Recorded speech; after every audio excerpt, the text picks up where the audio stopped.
raudzējamies tur Rausvēku. Eglīte tik koši, ka gūbi balti padebešie, tur imantam galvenajiem ziediem rotāts pļavas, bet tik ļoti daudz kā man nav. Tādēļ, pirms mēs sākam šo, jau, kā lai saka, arī leģendāru ciklu, kur pirmatskaņojums notikās šeit pat Kalāčos, tur kaut kur verandas pusē uz trepītēm, 86. vai 7. gadā. Atceries jau, vai ne?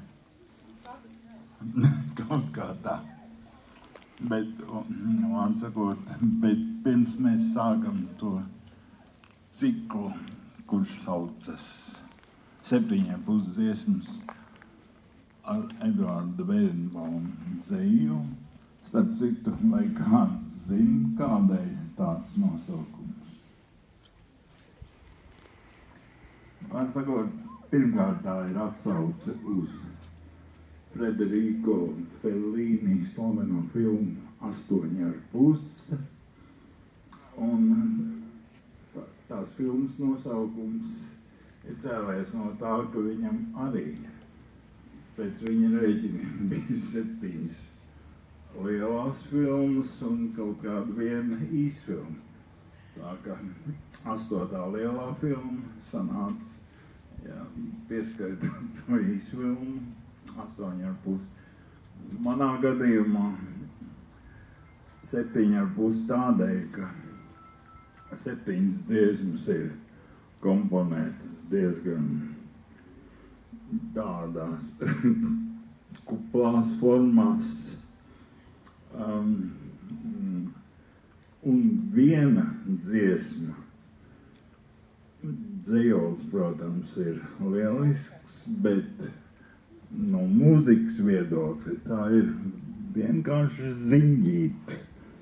3 akordi tur ir, katrs, kurš māk paņemt tur do mažoru, fa mažoru un sol mažoru uz gitāras, var pavadīt sevi.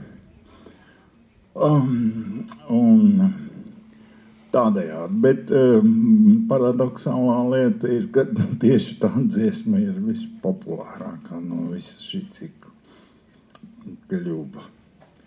kļuvusi. Bet sākumā es būšu mākslinieces, galvenās mākslinieces iesildošā grupa. Es nodvesīšu vienu dziesmu no kopdarba, kas ir Pērkonam kopā ar Tehniskās universitātes vīru kori Gaudeamus. Tā ir kantāte mīlestībā viņu krūts. Un dziesma tieši tā arī sauc mīlestībā viņu krūts.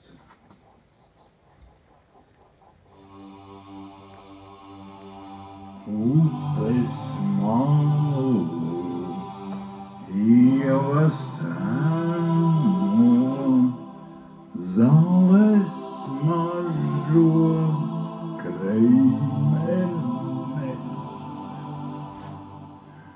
Laiku ievērodams lēnu, sārto vīnu šurpu nes.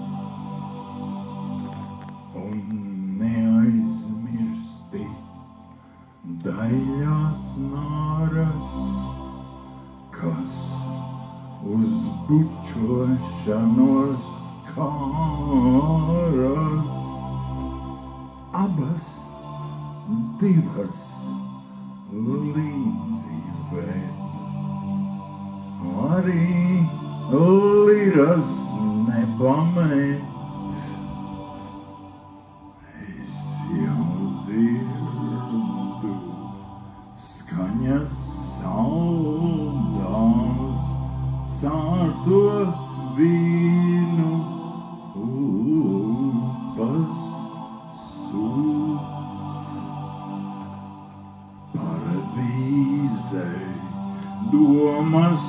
maldas mīlestībā, mīlestībā, mīlestībā bija.